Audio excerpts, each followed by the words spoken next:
From creative dishes that honor customers to specialties from around the world, these are the best breakfasts Guy Fieri tried on Triple D.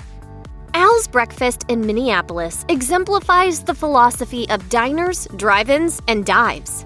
It's inconspicuous and hasn't changed in decades, but it's also won a James Beard Award.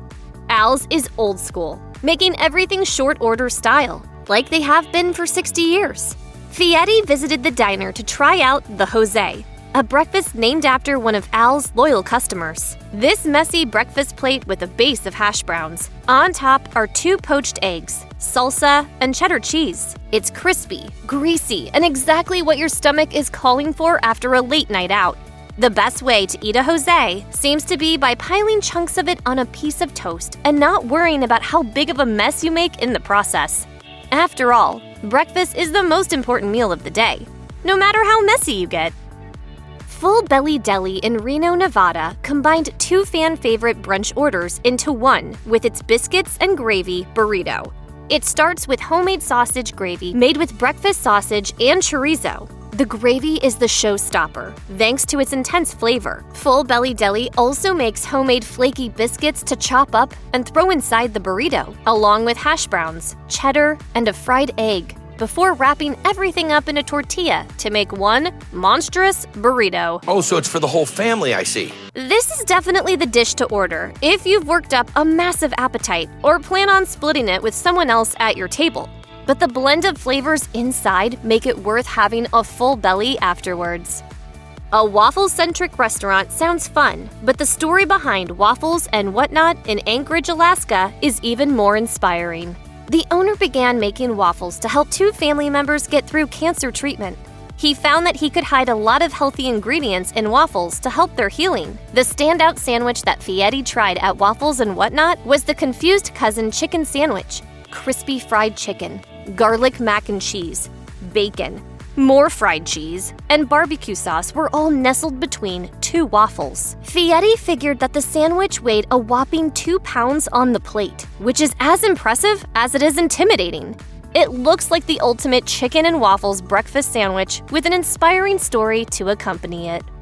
The Governator Special is a dish at Patrick's Roadhouse in Santa Monica, California, named in honor of Arnold Schwarzenegger, the only man who holds the titles of both the Terminator and the former governor of California. The dish is based on a staple meal that Schwarzenegger's mom used to make him as a kid in Austria, so Patrick's put it on the menu for him to enjoy, given that he used to come into the restaurant every day to eat breakfast. It's basically everything but the kitchen sink, with vegetables, sausage, bacon, ham, potatoes, and more mixed into scrambled eggs and served hot.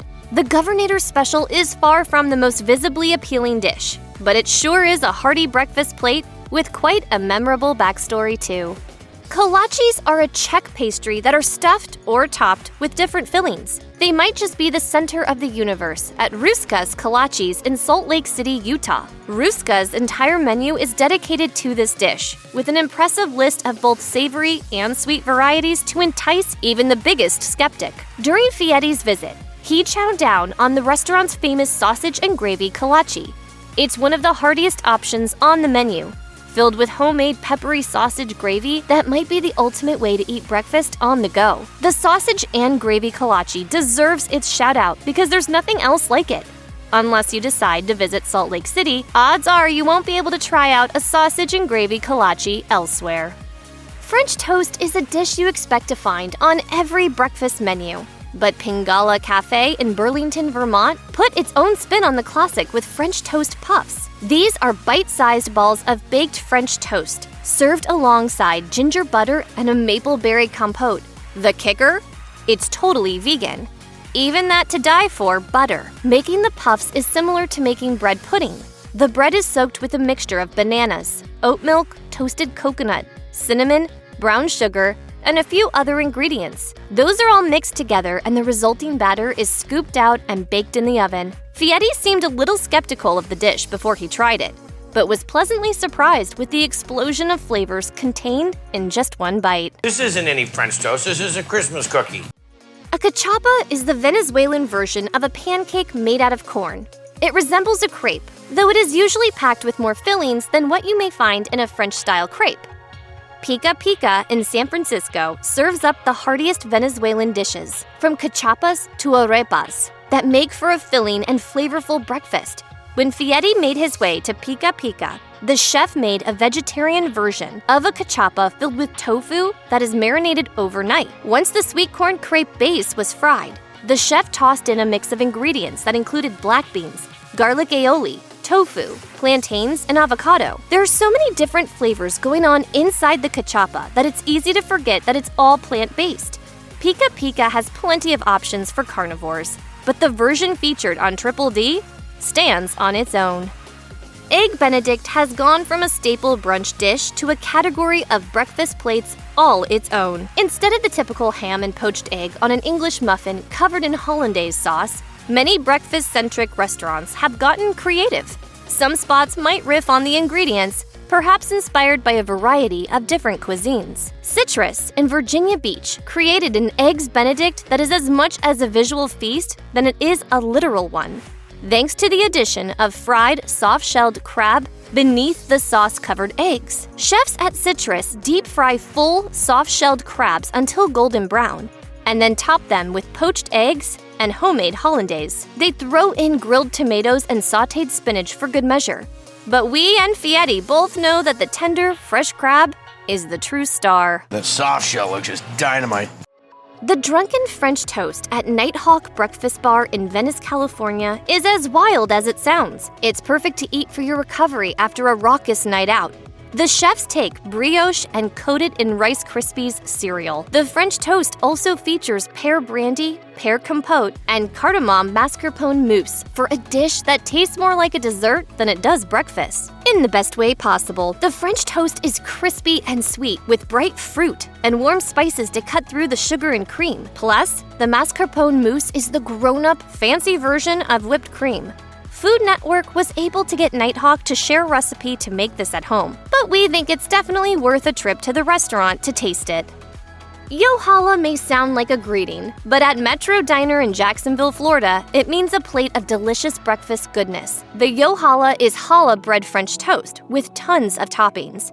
First, the chef takes a mixture of caramelized bananas and cream cheese and spreads it in between two massive slices of the sweet, enriched bread. Then, they fry it up and top the whole thing with a homemade blueberry and strawberry compote. The plate is pretty massive, so it's not a dish to order if you're looking for something light. It's clear the combination of flavors make this dish unlike any French toast that you'd find at the average diner. That's absolutely a good thing.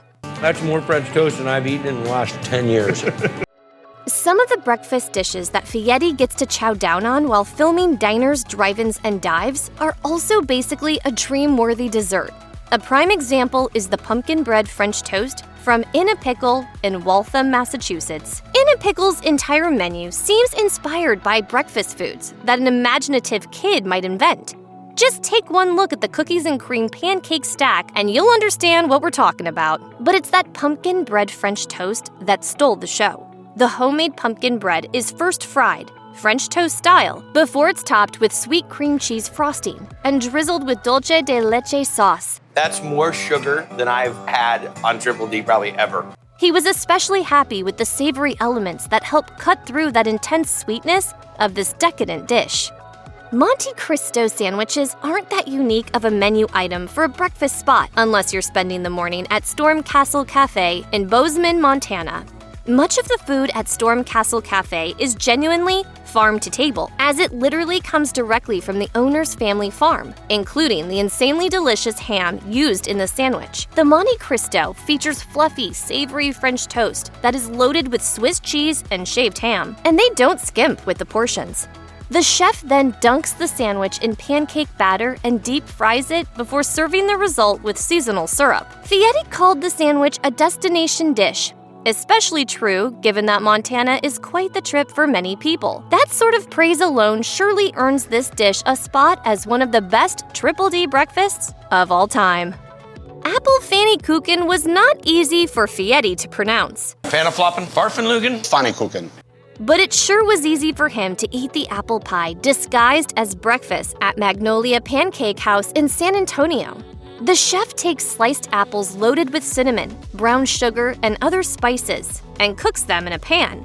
Then, they dump a light pancake batter onto the mix and gives everything a good stir. Fieri rather accurately dubbed it apple pancake scramble. Magnolia tops its apple pfannekuchen with house-made whipped cream and powdered sugar for good measure, resulting in a luxurious dessert that's disguised as the most important meal of the day.